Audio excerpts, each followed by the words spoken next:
तो गाइस आज बात करते हैं हम लोग स्टैंडर्ड 8 के lesson number 4 materials metal and non metal के second part B reactions with water देखते हैं। Let's us see how metal and non metal react with the water. Metal और नॉन मेटल जब पानी के साथ रिएक्ट करते हैं तो क्या होता है उसके बारे में देखते हैं। Sodium metal is very reactive.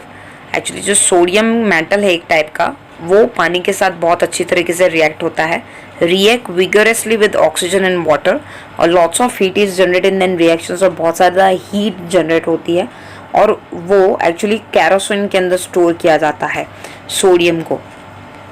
4.5 activity देखते हैं। To be demonstrated by the teacher during the demonstration specially care should be taken the size of a sodium metal piece रफली the size of a wheat grain. इतना छोटा सा piece लेना है, वो भी ये टीचर एक्टिविटी करेंगे।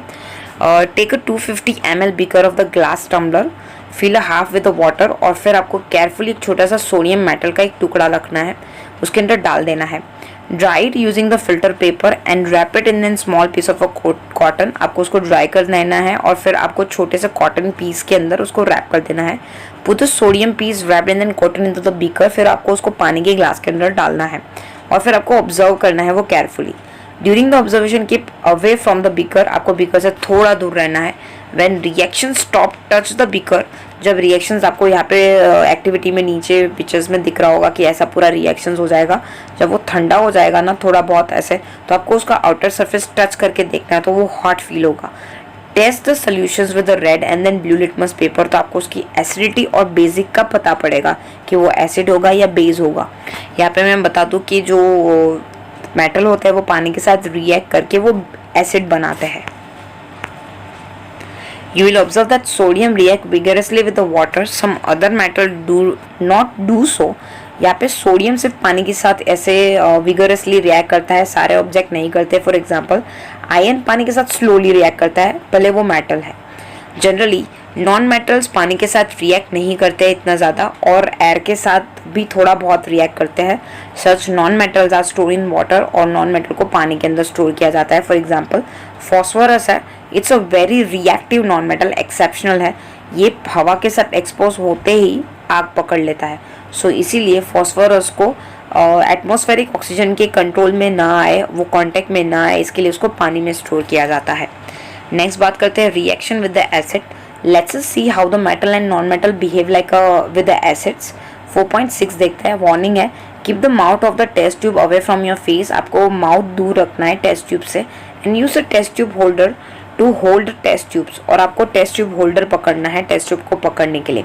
Take a sample of the metal and non metal, जो 4.5 में यहाँ पे आपको लीस्ट दिया हुआ है। Magnesium, aluminium, iron, copper, charcoal और सल्फर। फिर आपको बताना है कि आपको उसको हाइड्रोक्लोरिक एसिड और सल्फ्यूरिक एसिड के साथ रिएक्ट करवाना है और आपको बताना है कि आपका रिएक्शंस क्या होगा। और टेस्ट ट्यूब लेवल ABCDEF with the help of a dropper. आपको 5 ml डाइल्यूट हाइड्रोक्लोरिक एसिड डालना है ईच टेस्ट ट्यूब में और फिर ऑब्जर्व करना है जो हम लोगों ने लीस्ट डाली है वो। If no reactions occur in then cold solutions warm the test tube. अगर ठंडे में कोई भी सोल्यूशन रिएक्शन नहीं हो रहा है तो आप थोड़ा सा गर्म कर दीजिए टेस्ट ट्यूब को। Bring the burning match sticks near the mouth of the each test tube.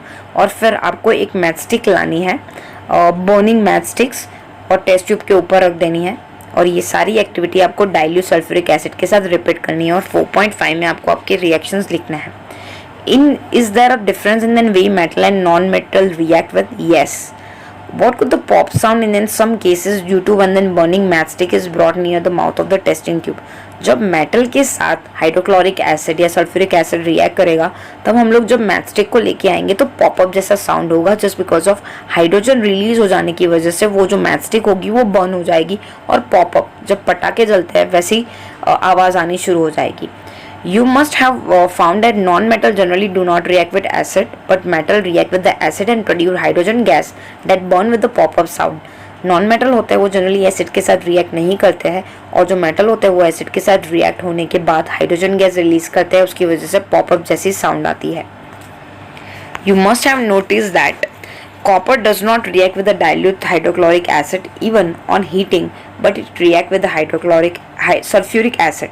यहाँ पे ऐसा बोल रहे हैं कि जो कॉपर है वो डाइल्यूट हाइड्रोक्लोरिक एसिड के साथ रिएक्ट नहीं करता है, लेकिन थोड़ा गर्म करने के बाद ऑन इवन हीटिंग, थोड़ा भी गर्म कर लो फिर भी वो हाइड्रोक्लोरिक एसिड के साथ रिएक्ट नहीं करेगा, बट वो सल्फ्यूरिक एसिड के साथ रिएक्ट करेगा।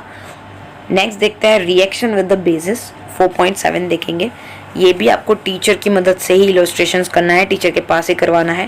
During the preparation of the sodium hydroxide solution, care should be taken that the pellet of the sodium hydroxide are handled with an plastic स्पैट्यूला।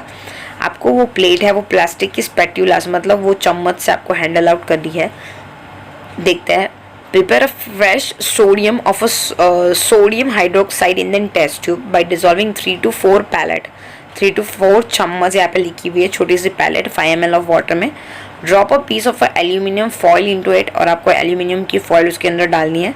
Bring the burning match sticks near the mouth of a test tube, और फिर आपको observe करना है कि क्या होगा। What does the pop-up sound indicate? Popup sound का ये हुआ कि हाइड्रोजन गैस रिलीज हो गया होगा। सो मेटल होंगे वो सोडियम हाइड्रोक्साइड के साथ रिएक्ट करके हाइड्रोजन गैस रिएक्ट करेंगे और हाइड्रोजन गैस बाहर रिलीज होगा, जबकि नॉन मेटल बेसिस के साथ रिएक्शंस बहुत कॉम्प्लिकेट तरीके से करेंगे। सो जो रिएक्शन होगा नॉन मेटल्स के साथ वो कॉम्प्लेक्स होगा, जो हम लोग आगे की स्टैंडर्ड में पढ़ेंगे। ई देखते हैं displacement reactions. Recall the activity of reactions between copper sulphate and then iron, जो हम लोगों ने क्लास लगभग 7 में करके आए थे, हम लोग वापस से करेंगे ये एक्टिविटी। 4.8 देखते हैं, take 100 ml of the beaker, और फिर आपको उसको लेबल कर देना है ABCDE, और उसके अंदर 50 ml ऑफ वाटर लेना है सारे बीकर्स के अंदर, और फिर टीस्पून्स ऑफ सारे सब्सटेंस जो 4.6 में इंडिकेट किए हुए हैं वो आपको डालने हैं। पहला देखेंगे जब बीकर ए में देखते हैं copper sulphate plus zinc granule, तो यहाँ पे उसका रिएक्शन हो जाएगा ZnSO4 और प्लस Cu बाहर आ जाएगा। बीकर बी में देखते हैं copper sulphate CuSO4 plus ion nail that is Fe, तो रिएक्शन हो जाएगा FeSO4 plus Cu। Beaker CDE में कोई रिएक्शंस नहीं होगा, क्योंकि यहाँ पे देखने जाए तो जिंक जो है वो ज़्यादा रिएक्टिव होता है कंपेयर टू कॉपर। सो यहाँ पे जिंक जो होगा वो रिप्लेस हो जाएगा, लेकिन CDE में कॉपर जिंक से कम मतलब लेस रिएक्टिव सीरीज में आता है। सो इसीलिए जिंक कॉपर के साथ डिस्प्लेसमेंट नहीं करेगा। सेम फॉर द डी, यहाँ पे जो आयन है वो कॉपर से ज़्यादा रिएक्टिव है, इसलिए कॉपर यहाँ पे सल्फेट के साथ रिएक्ट नहीं करेगा। बीकर ई में देखते हैं, यहाँ पे जिंक सल्फेट ज़्यादा रिएक्टिव होता है आयन की कंपैरिजन में, इसीलिए यहाँ पे आयन सल्फेट के साथ रिएक्ट नहीं करेगा, और CDE में कोई रिएक्शंस पॉसिबल नहीं हो पाएगा। Keep the beaker undisturbed for some time, और फिर आपको ऑब्जर्वेशन नोट डाउन करने हैं। What change do observation in then various beaker, मैंने आपको सारे रिएक्शंस बता दिए जो आपको यहाँ पे नीचे लिखे हुए हैं। You have read that metal displace another metal from its compound in then aqueous solutions. In beaker a zinc replace copper from the copper sulphate solution, so वो बन जाएगा CuSO4। That is why blue colour copper sulphate disappear हो जाएगा। Powdery red mass of copper is deposit at the bottom of the beaker, आपको beaker के अंदर red colour का composition देखने को मिलेगा, जो कुछ इस हिसाब से होगा। कॉपर सल्फेट का कलर होता है ब्लू, और जब वो पानी के अंदर घुल जाएगा तो वो जिंक सल्फेट हो जाएगा जो कलरलेस होगा, लेकिन जो कॉपर होगा जो पानी के अंदर पूरा डिस्प्लेस हो जाएगा वो रेड कलर का होगा। You can write down the reactions taken place in then B similar manner, जो हम लोगों ने ऊपर डिस्कस किया। यहाँ पे पहले कोई क्वेश्चन हो रहा है, I have understand the reactions taking place in A, B, but I am still confused why there is no change in beaker C, D and E. C, D and E के अंदर reactions इसीलिए नहीं होगा क्योंकि there is no, actually देखने जाए तो वहाँ पे एक पूरा रिएक्टिव सीरीज का एक क्वेश्चन होगा जो हम लोग डिस्कस करेंगे। There could have been a displacement zinc by the copper by the beaker C by then iron in then beaker E. Similarly, iron could be displaced by the copper in then beaker D. यहाँ पे देखने जाएंगे तो वहाँ पे displacement हो गया होगा जिंक का बाय कॉपर बीकर C में और आयन का बीकर E में। सिमिलरली आयन डिस्प्लेस हो गया होगा कॉपर के थ्रू बीकर D में। Since we do not see any change in beaker C, we can infer that copper is not able to replace zinc from then zinc sulfate. हम लोग देखेंगे ये यहाँ पे रिएक्टिव सीरीज का approach आ जाएगा। Reactive series के अंदर जो जिंक होता है वो आयन की एक्चुअली ऊपर की डायरेक्शंस में आता है, तो इसीलिए जो आयन है वो रिएक्ट नहीं करेगा। सो C, D और E के अंदर कोई रिएक्शंस नहीं होगा। But why when the zinc can replace copper in then beaker A just because of वो रिएक्टिव सीरीज के अंदर ऊपर की डायरेक्शन में आएगा, तो हम लोग वो रिएक्टिव सीरीज के बारे में पहले पढ़ेंगे। And remember that science is not arbitrary, science के अंदर आर्बिट्री आंसर्स नहीं होते हैं। It follow a definite rule based on then fact. Science के अंदर बेसिकली रूल होते हैं and rules here is that zinc is more reactive than copper and then iron. जो जिंक है वो कॉपर और आयरन की कंपैरिजन में वो ज़्यादा रिएक्टिव है। A more reactive metal can be replace a less reactive metal, और जो ज़्यादा रिएक्टिव मेटल होता है वो लेस रिएक्टिव को रिप्लेस कर देता है, पर जो लेस रिएक्टिव मेटल होता है वो ज़्यादा रिएक्टिव मेटल को रिप्लेस नहीं कर सकता। नाउ यू कैन अंडरस्टैंड कि बी, सी और डी में क्यों रिएक्शंस नहीं हुआ। Now you can understand why there is no displacement reactions because D and E also. And can you guess the sequence of the metal from then more reactive series अगर देखने जाए तो zinc, iron and copper. यहाँ पे more reactive to less reactive बताया हुआ है, zinc ज़्यादा है, आयरन फिर कम है और कॉपर लेस रिएक्टिव है। Uses of metal and non-metal देखेंगे। You should be able to guess why the metal are used in then making machinery, automobiles, aeroplanes, trains, satellites, industrial gadgets, cooking utensils, water boiler। यहाँ पे आपको पता पड़ गया होगा कि क्यों हम लोग मेटल यूज़ करते हैं ये सारी चीज़ों को बनाने के लिए। You are also familiar with the uses of some non-metals. Here are some interesting one। यहाँ पे बताते हैं पहले तो क्यों हम लोग ये मेटल्स को ज़्यादा यूज़ करते हैं। नॉन मेटल एक्चुअली फिर भी बहुत ही इंपॉर्टेंट लाइफ फॉर्म है हमारे लाइफ में। All living being inhale during breathing, जैसे कि oxygen. Non metal use in then fertiliser to enhance the growth of a plant. यहाँ पे नॉन मेटल्स के यूजेस बताया है कि मेटल्स की इतनी ज़्यादा इंपॉर्टेंस है, फिर भी नॉन मेटल्स की भी बहुत ज़्यादा इंपॉर्टेंस है हमारी लाइफ में। नॉन मेटल्स एक्चुअली फर्टिलाइजर के फॉर्म में यूज़ होता है प्लांट को ग्रो करने के लिए। नॉन मेटल को पानी को प्योरीफाई करने के लिए भी यूज़ होता है।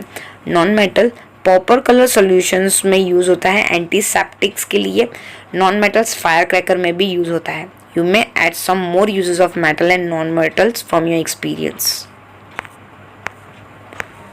यहाँ पे पहले ऐसा बोलती है I had heard that magnesium is found in then plant in a form is it found in them. तो कौन से फॉर्म में वो फाइंड होता है वो बात करेंगे। Doctor reported iron deficiency in my body. So where is iron in my body, actually ये न्यूट्रिशंस के बारे में बात हो रही है। क्लास 7 के अंदर we already learn that chemical reactions new substance are form. These substances are different from those which underwent the reactions. Now, if the substance cannot broke down further by chemical reactions, by cooling, heating or electrolysis, so उसको element बोलेंगे। सबसे छोटा part जो और ज़्यादा part में divide नहीं होगा तो उसको एलिमेंट बोलेंगे। सल्फर एलिमेंट है, so is the iron, carbon भी, ये सारे एलिमेंट है। सबसे स्मॉलेस्ट यूनिट उसको एटॉम बोलेंगे। एलिमेंट के सबसे स्मॉलेस्ट, अगर किसी भी चीज़ को हम लोग आगे डिवाइड नहीं कर पाए तो उसको एलिमेंट बोलेंगे। किसी भी एलिमेंट का सबसे छोटा पार्ट उसको एटॉम बोलेंगे। Sample of an element contain only one kind of atom. The atom of an element remain unaffected by the physical change in an element. और एटॉम जो होगा एलिमेंट का वो अनअफेक्टेड रहेगा, कोई भी फिजिकल चेंज नहीं होगा। For example atom of an liquid sulphur would be exactly same जो एटम ऑफ अ सॉलिड और द वेपर सल्फर का होगा वो। Although we have indefinite variety of the substance universe में है।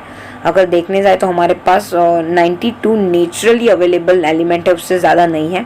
An important classification of element is item of a metal and non metal. और फिर हम लोगों ने उसका 2 पार्ट में डिवाइड किया हुआ है, that is a metal and non metal. Most of the elements are metal और मोस्ट ऑफ जो एलिमेंट है वो मेटल है। Less than 20 are non metal और फ्यू आर मेटलॉइड, और जो कुछ बचे हैं वो मेटलॉइड है। मेटलॉइड का मतलब हुआ मेटल और नॉन मेटल का mixture which possess characteristics of both metal and non metal. Thank you so much. Thank you for watching. अगर आपको वीडियो पसंद आई है तो प्लीज लाइक कर दीजिए और जरूर बताइए कि आपको वीडियो कैसी लगी कमेंट बॉक्स में।